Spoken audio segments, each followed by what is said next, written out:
Cześć, dzień dobry. Prezentacja po angielsku, więc może przełączę się na angielski. Hello guys, thank you so much for the invitation, and let's deep dive into the B2C topic. So I want to share with you my experience with Azure AD B2C, as I worked with this service for a couple of years now, and with custom policies in particular, and how to work with them, how to make your work less painful, make it easy so you don't go crazy along the way when you work with that service. I'm Piotr Grabski. I do several things. I work with Azure for a few years now, and I implement cloud solutions. I manage a team, I do some trainings, and I create a product, a SaaS platform called Expire that allows tracking expiration dates of various elements in DevOps environments like tokens, for example, or domains or certificates, which I want to use today as an example of how you can implement a B2C within your application and what kind of cool stuff you can do with it. So the plan for today is divided into 3 elements, and it's quite simple. So we will start with a quick introduction to Azure AD B2C, what it is, how to use it, like an overview, then a few words about custom policies structure, and a lot of tips and tricks from my end, how you can work with this service. So it's a pleasure to work with it. What kind of mistakes you should avoid that I did, and sometimes they were painful. So let's go ahead into a B2C introduction. What Azure AD B2C is.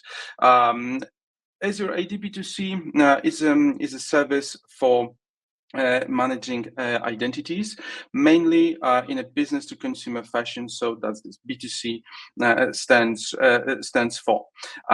Basically, this service allows us to register, to sign up, to log in into our application, into our APIs, to our mobile app. And we can use several different identity providers to achieve that. Identity providers like Facebook, Gmail, or Google accounts, Microsoft accounts, LinkedIn, etc. So you can implement a smoothless SSO mechanism within your application using B2C. Also, you can integrate different identity providers like business-related ones or government-related ones with the standard protocols like OpenID Connect, SAML, or ADFS. So that's cool because you really are able to integrate various different identity providers into your application using Azure AD B2C, and that's the general idea.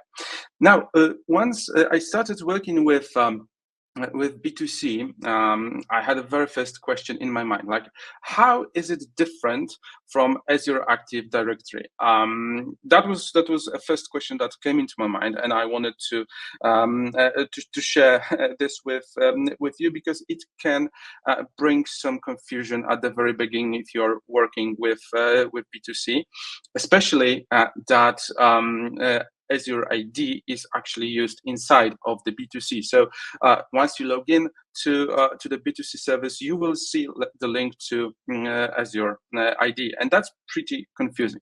But the distinction is quite simple. B2C is a platform, is a service dedicated to web and mobile application development, and it allows or provides an identity and access management to our app or apps, and that's dedicated. That service is dedicated to our customers. So that's why it's B2C, business to consumer. And as it turns out, Azure AD B2C is built on top of Azure AD. So within a B2C, you have a small instance of Azure AD. On the other hand, pure Azure Active Directory, pure Azure ID is dedicated to business, to organization, where you can handle your organization domain. You can create accounts, basically have your users, your employees within your directory, allows them to access external resources, manage them in a way you find proper. So that's basically the distinction. It's a different. Those are two different services. The purpose is different for both of them. And recently, this question evolved because how does it differ from Microsoft Entra ID? We have such service right now as well. Thankfully, it's not a very big problem, because Microsoft just changed the name of Azure Active Directory into Microsoft Entra ID. So basically, that's the same. If it comes to the services. Now, my idea would be, now to show you my implementation within my application of Azure AD B2C, how it works, what kind of things I've implemented using B2C and custom policies in particular, so you can get a glimpse on what we can do there. So. Basically, I'm starting with a landing page of my application. I shared with you at the very beginning. So I want, as a new fresh user, to sign in to this product and start using this product. So from my landing page, I'm going now directly into Azure AD B2C. As you can see, the domain has changed, and now we are within Azure B2C flow, and we are working here. From this screen, you can see that you can sign in if you already have an account with the email address and password. So very plain and simple authentication method, but also you can use Google account or Microsoft account, and it both works for Microsoft accounts and Microsoft multi-tenant. So you can use your corporate accounts as well. But that's the part for the SSO. You can also go through a sign up process and create your own account here if you don't want to use any SSO providers here. So I will start with typing my email address.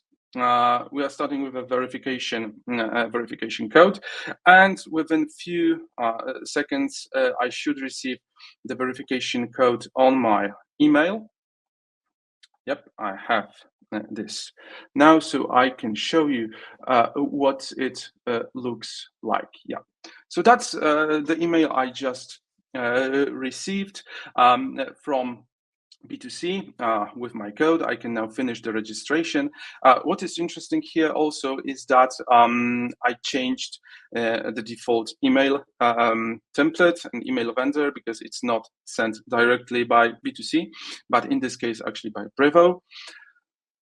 But I will tell a few words on that later on. So I'm just copy pasting the code, so we verify that we own the email. And now I can continue to the next screen, where I can provide more information about myself.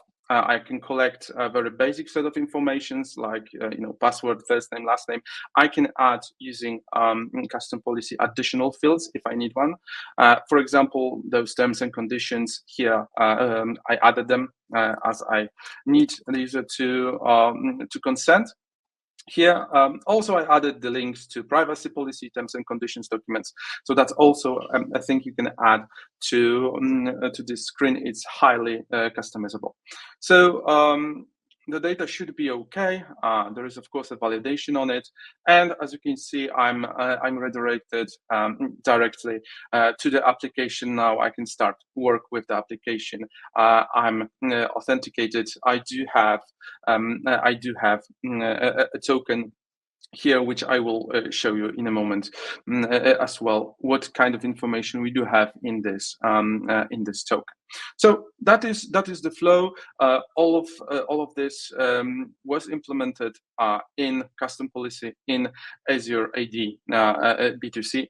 So let's get back to the presentation and discuss how we can develop this kind of a flow, what kind of an elements we have within B2C. So the first distinction I would like to make is between user flows and custom policies, because basically you have those two approaches to create authentication flows, like sign up, sign in, password reset, profile edit, etc. You have those two tools you can use to work with that. And in the next few slides, I will show you what is the difference between those two, when to use one, when to use another one.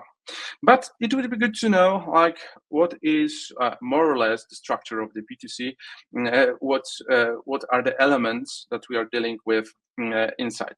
When we send authentication request, when we start any authentication flow within B2C, we have a policy engine, the engine that stores all authentication flows and is able to execute them in the way they are defined, either via user flows or custom policies. One approach is simpler. Second one is a bit more complicated, but gives you more flexibility. So that's the policy engine. Then within B2C, as you can see, we have Microsoft Entra ID. So actually we have Azure AD, like a plain Azure AD. We have inside with all of its features related to MFAs, password resets, authentication service in general, Graph API. We store our users, the users that are connecting through B2C in the directory store as well. So that's we can say that's that the B2C is built on top of Microsoft Entra ID. That's basically the very basic structure of the service. Now, user flows and custom policies. What is the difference and what they are for? In general, both user policies and custom policies and user flows are used for authentication flows. Sign up, sign in, password reset, profile edit, any other thing you can think of. The difference pretty much between them is the way how you configure this authentication flow.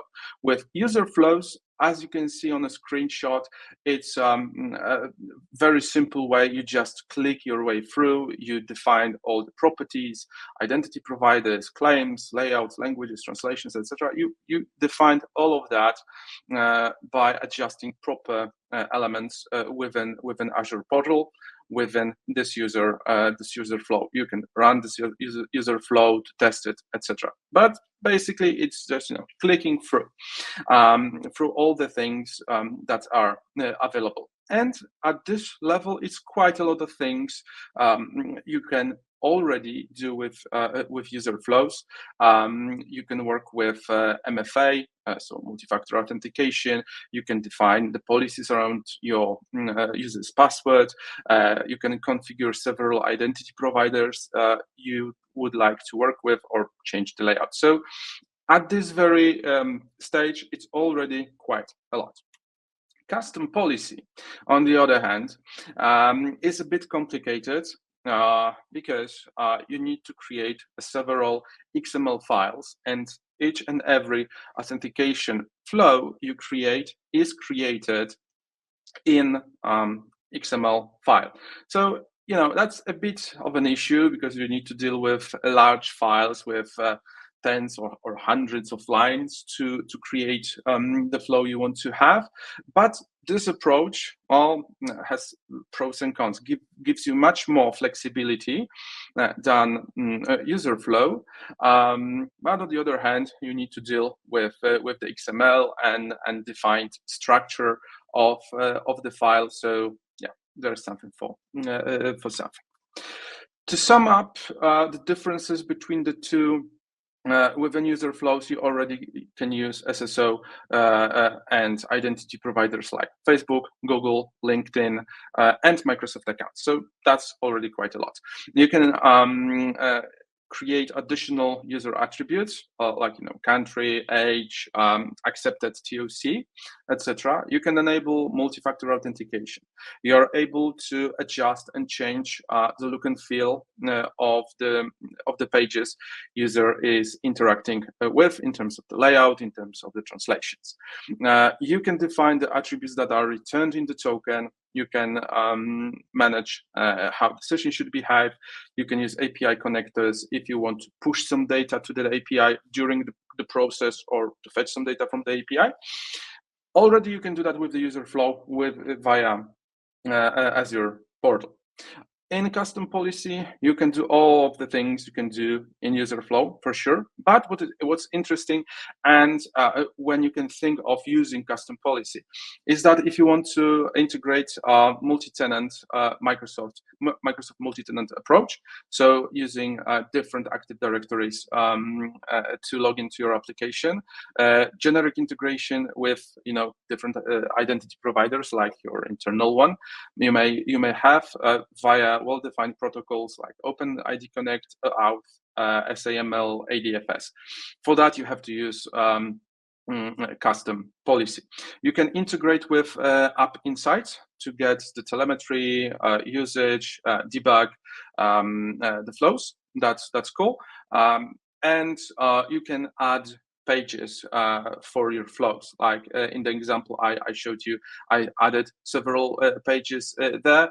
I adjusted, the validation and appearance of those checkboxes for terms and conditions, etc. And also we can change the email vendor you use, because by default B2C is sending emails with this verification code, for example, but they do not look very nice, to be honest. So if you want to change the look and feel of your email, you can do that using custom policy and integrating SendGrid, Brivo, or any other tool you want to use there. What is cool is that you can use both approaches at the same time. So for simple things like password reset, you can just use user flow. If you have something more sophisticated, you can use a custom policy. So that's a pretty good thing to do, because custom policies tend to be complicated sometimes. And since they are complicated, they get less complicated if you know more about them, for sure. So let's deep dive into a few words on how those custom policies are organized, what's inside, how do they work, so to make it a little bit more simple. So first of all, when working with custom policies, we are dealing with several files from the very beginning. If you download the boilerplate from Microsoft, you will see already several files there, which are arranged into a hierarchy. That one file extends another one, like framework based on the top, then is extended. The localization file is extending this one, etc. So we are building the structure, and basically what it gives us is the ability to reuse the elements we already defined previously. And at the very bottom, you can see authentication flows like profile edit, sign up, sign in, password reset, and all of those flows are extending this hierarchy above them. So they have all the extensions, all the claims definition, all the things, the technical profiles that may be needed, so we don't have to copy paste them into multiple places. When you have your application, whether it's a mobile app or a web app, you are pretty much dealing with those at the very bottom. So with those user flows, you have defined. you execute, you start the process of authentication in a certain authentication flow.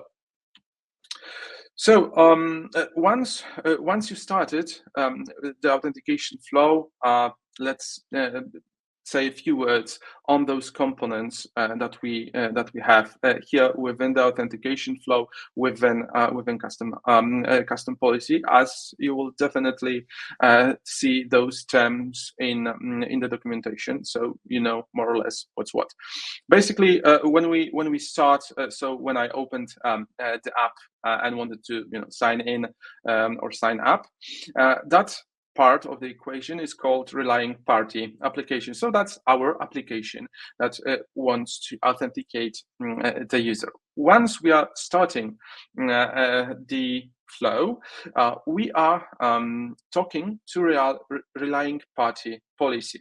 So it's either sign up, sign in, password reset, profile edit, those policies we created within B2C. And within this policy, we define something that is called user journey. We can have several user journeys in a specific policy. As a minimum, we need to have at least one, which defines what steps of the authentication process we need to go through, like what kind of data we need to fetch, from where, what pages we should display, whether or not we should ask the user to accept terms and conditions if they change, etc. And each step in this process is called an orchestration step. And in its essence, the orchestration step can be executed or don't have to be executed based on the conditions. Like if the user already accepted the latest terms and conditions, then we don't need to collect this information because we know it's the latest version. So we have a very simple conditional statement here that once evaluated to true, it means we need to execute a technical profile. If not, we are skipping this step and we are going to another one. And now we have those technical profiles here, which are a very important element about the whole architecture, and the claims as well. And once you will be dealing with those two a lot, I wanted to share a few words about them. So a claim type, you can think of it as a variable, as a field you store within your user. So it can be a first name, last name, last date of accepting terms and conditions, age, whatever information you want to store with the user, and you can think of it as a variable in any programming language, really. And we can get claims from our identity providers as well, like email, display name, first name, etc. And we can store it with our user. Technical profile, on the other hand, is a function component. So in general, it allows us to communicate with various authentication mechanisms, but as you think of a function in terms of the programming language, you will see some similarities to the technical profile, because we have a pretty well defined series of steps that are executed within a technical profile, and you can do different things within those steps. But if you take a look on this diagram, you will see that we have input claims, we have technical profile execution, we have output claims. So basically, like with a simple function, we have some arguments that we are passing to the function, we are doing something inside, and then returning the results. So more or less the situation here is pretty much the same. Also, from within your technical profile, you can have access to the claims bag, so to the storage of the user's claims, to which you can write from which you can read. And also you can execute different authentication mechanisms. So you can call an identity provider, you can call REST API, you can ask user for some information as on a separate page. You can call MFA services. So you can call various different elements here, and you put all of that into a technical profile, which you can then reuse multiple times in different places. So that's just a few words around the custom policy and what's inside, how it's really working. The topic is huge, so I do really encourage you to take a look on those links on documentation. Hopefully it will make a bit more sense now in terms of the naming of the different things. But the core of the presentation: how don't you go crazy with B2C and working with custom policies. So here I wanted to start with the deployment, because once you create your custom policies, you create your files, how you can deploy those files to B2C. We have several options here available, starting with Azure Portal, of course, but we have other options, like we can use CLI, we can use our own scripts or REST API, we can use Visual Studio Code with a proper extension form for that. We can execute such a deployment within a pipeline using CLI or script there. Well, the simplest approach, right, is to use Azure Portal and just to upload, those files to B2C. That's sometimes annoying, as you have many B2Cs. Then uploading each and every file, it's annoying, at least for me. Especially as you can see in my instance, I have like 6 files, and if I need to update all of them, then it's really annoying to upload it one by one, because you cannot upload them in batch. So that's annoying, just like that.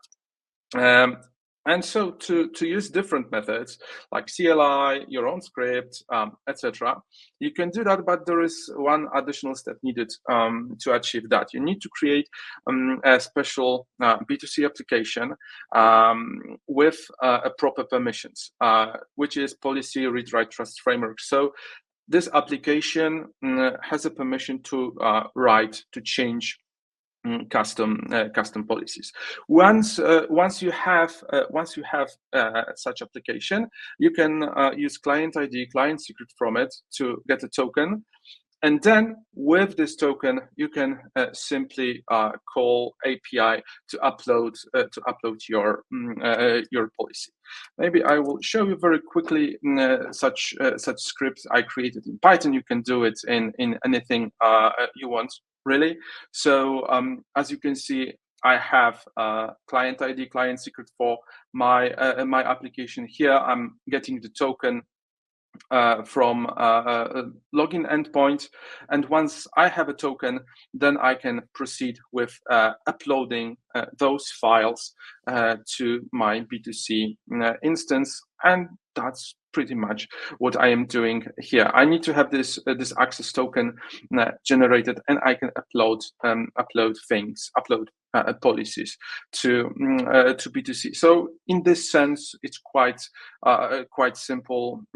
Although at the very beginning you need to start with creating this application and assigning proper permissions, and also have in mind that client secret here, and with all the different applications you create in B2C or in Entra ID, they expire after some time. So you can define the expiration date, but eventually they will expire. So you need to have that in mind. And Actually, that was the main reason I started working on my Expire project, because I never received any notification that my secret is expiring, and if it's a critical part of your environment, then you may have an issue. So that's why I'm pointing this, that those secrets do expire and can block your environment.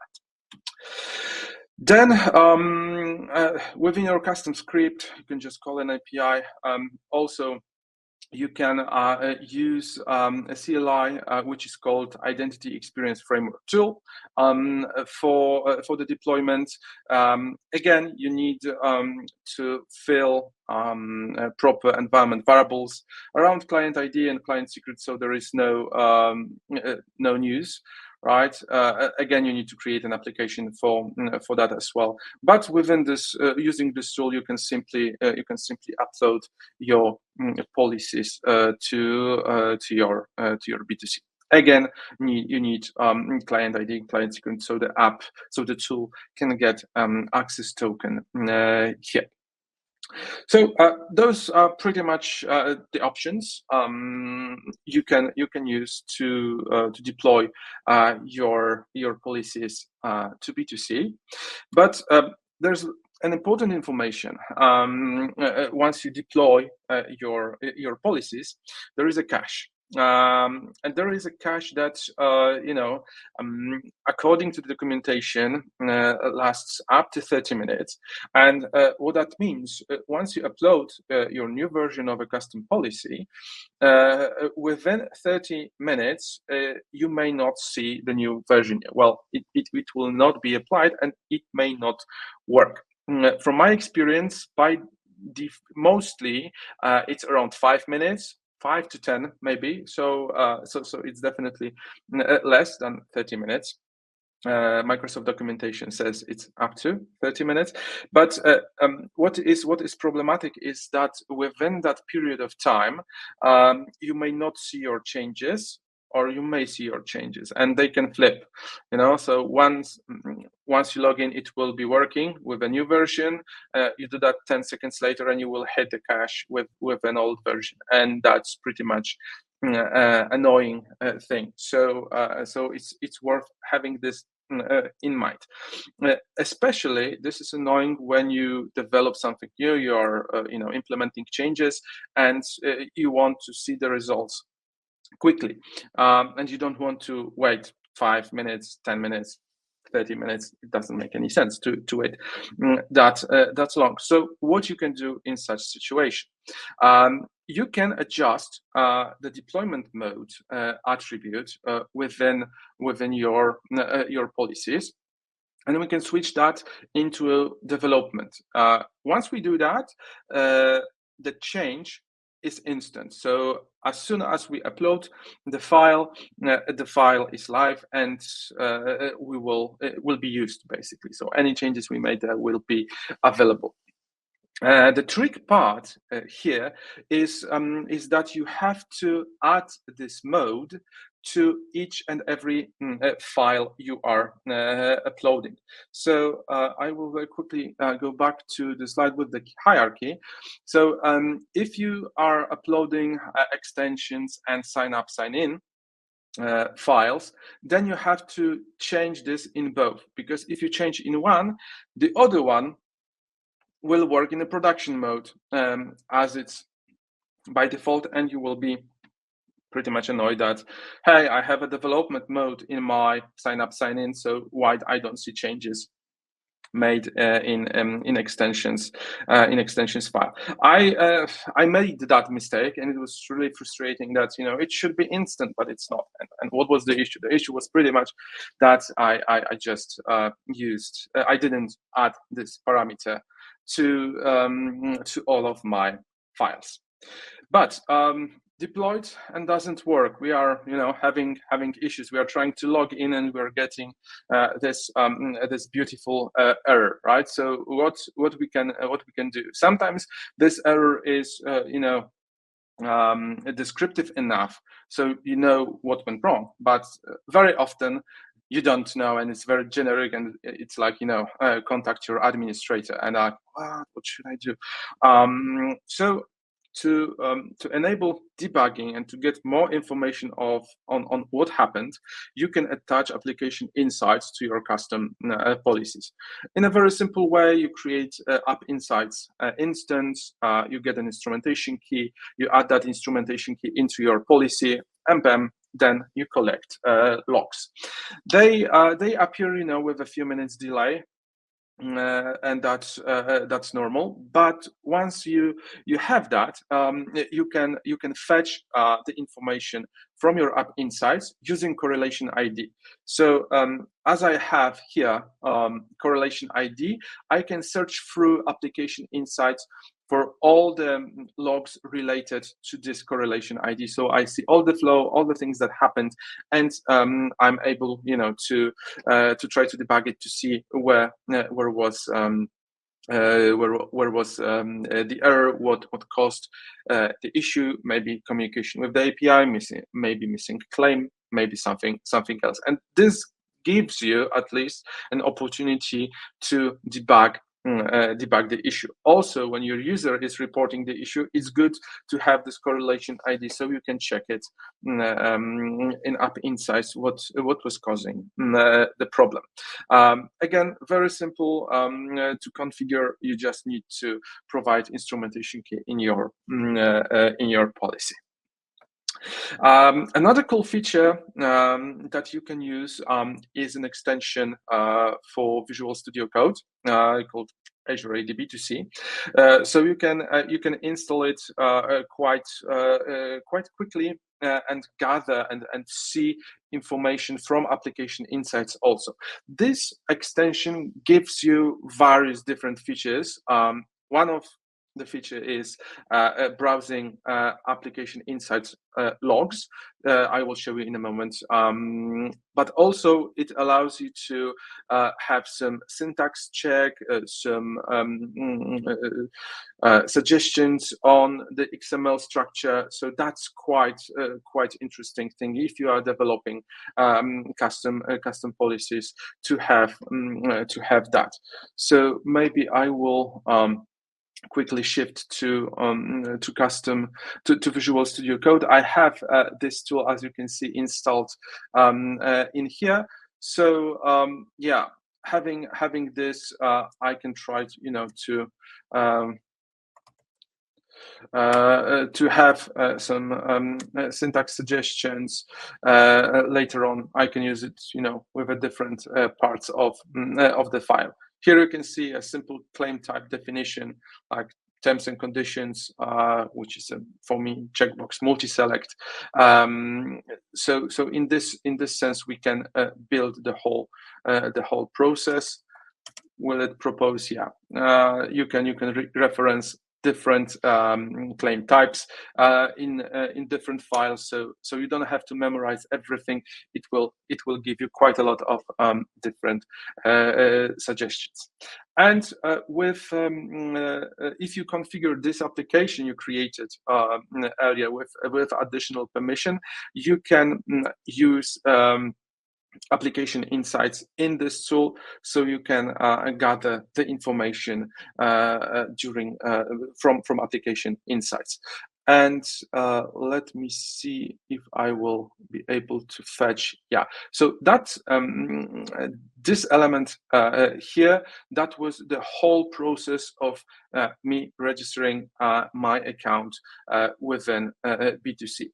And if you click through all the logs here, you can check what technical profiles were executed, which policy was it, what's the correlation ID, what are the claims. So as I was registering myself as John Doe at novisborealis.io, you can see that all the things we have here are available, and we can test, we can check what happened and what was the result of all the operations. So that's very, very useful. If you have an exception, also you can see the information here. As as within the application insights, the logs looks like, very big JSON documents. This tool gives you a better visibility into what happened, where was the problem, and how to fix that, basically. So I do really recommend this tool for development. Another screenshot from it. So a very cool tool. In combination with App Insights, a very good way to develop custom policies in B2C. As we are closing slowly, a few more things I want to share with you, which are quite small, but I would say very useful. How to get IDP access token. So the access token we get from identity provider. First thing we need to have in mind is that when our app is talking with B2C, what we are getting from B2C is the B2C token.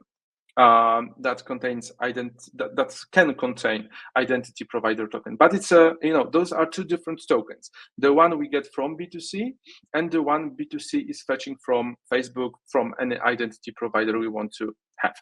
And sometimes you want to have this original token to see like what fields were there, exposed by Facebook, Google, Microsoft, so you can adjust your custom policy properly, or to do any operation with this original token. Because what we have in our application, it's not an original token, it's a B2C token. So there is a simple way to achieve that. In this link, you will see that we need to just add few lines to our custom policy definition, and you will be able to get the original access token from the provider you work with. Once you have this token, you can decode the token and see basically what is inside. So that's very useful thing. Right. So having this, having custom policies, user flows, a small thing, but how to distinguish when you are dealing with a user flow or with custom policy. Basically, if you want to debug it, right, and to know which authentication flow is being used. That is a very simple thing. As you can see, the names will differ, and all the authentication flows and with the name you decide they start always with two prefixes. It's either B2C_1, that's for user flows, or 1A, which is for custom policy. And basically that is the difference between the two. It's easy to find, especially if you're using both user flows and custom policies, so you know to which you should go to check if something is not working as expected. Another problem I was having from time to time, especially with multi-tenant integration, is related to the fact that, okay, we want to whitelist a certain Active Directory, a certain domain within our policy to be able to log into our application. By default, any person from any domain can log in, but if you want to limit that, you need to provide a proper ID, the tenant ID. And very often I was receiving such requests, but only with the domain name, right? And I needed the tenant ID, and that's always a pain to go back to the client to get their IT contact, and so they can go and fetch tenant ID. So there is a quite simple workaround for that. There is an endpoint that exposes OpenID configuration, similar to all the Active Directories you may have. And what is cool is that if you use within this URL the domain name, in the response you will get the tenant ID. So that's the screen from from the document from this link, and as you can see, that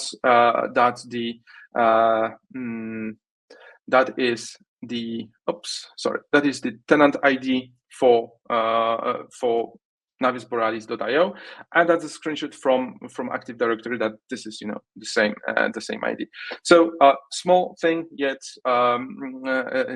very useful if you need to get tenant ID based on the domain name. Unfortunately, it does not really work the opposite way. So once you know the ID, I didn't find an easy way to find what is the domain name attached to it. And last but not least, samples, ready-to-use policies, really cool stuff I wanted to share with you. There is a really nice GitHub repository with a lot of samples available here. So you can take a look and have demos, sample policies for many different situations, different scenarios you want to use, like ban password list, or asking for terms and conditions, additional pages, implementing MFAs. So you have a lot of different samples here you can use, and they are I've been using it very often, because it gives you a very good insights on how to integrate things into your custom policy. So you can use this as a source of inspiration for your future changes. And yeah, that's pretty much it. So thank you so much for your time, and wish you all the best with working with B2C. Thanks, Piotr, for your presentation. I'm looking on some chats. If we have any questions, I can see any, but of course I have one question. Even I had a problem with my computer. I needed to restart that in the meantime. But after that, your whole experience with B2C and that, not straightforward management of the policies for B2C and so on, would you recommend still to use B2C, or maybe it's better to try first with another providers of that kind of services? How you see that?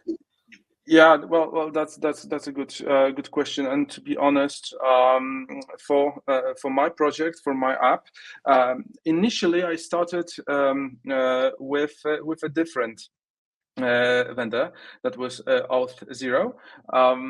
That was very simple to set up at the very beginning. It was just a few clicks and it worked fine. But then if I wanted to add additional features like Microsoft multi-tenant accounts, so from different Active Directories, to customize some look and feel, some mails, some different things, then as with any tool, it started to be more and more complicated on one hand. Then I hit the issue that, okay, if you want to have like Microsoft multi-tenant integration or integration with a particular Active Directory, then you need to pay for the service.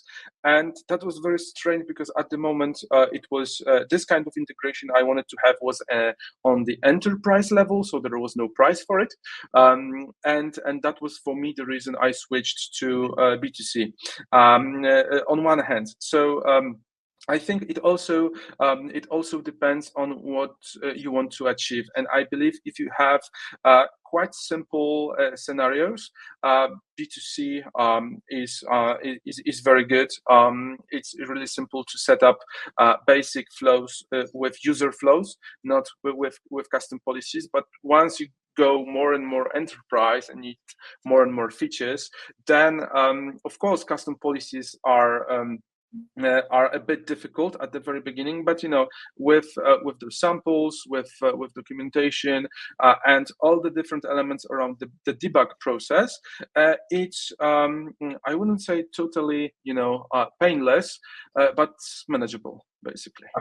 Okay. So and have you faced any kind of issue or problem or use case when you had also some restrictions on Azure Active Directory B2C level, like you had in Zero, or for now everything was possible to So, implement?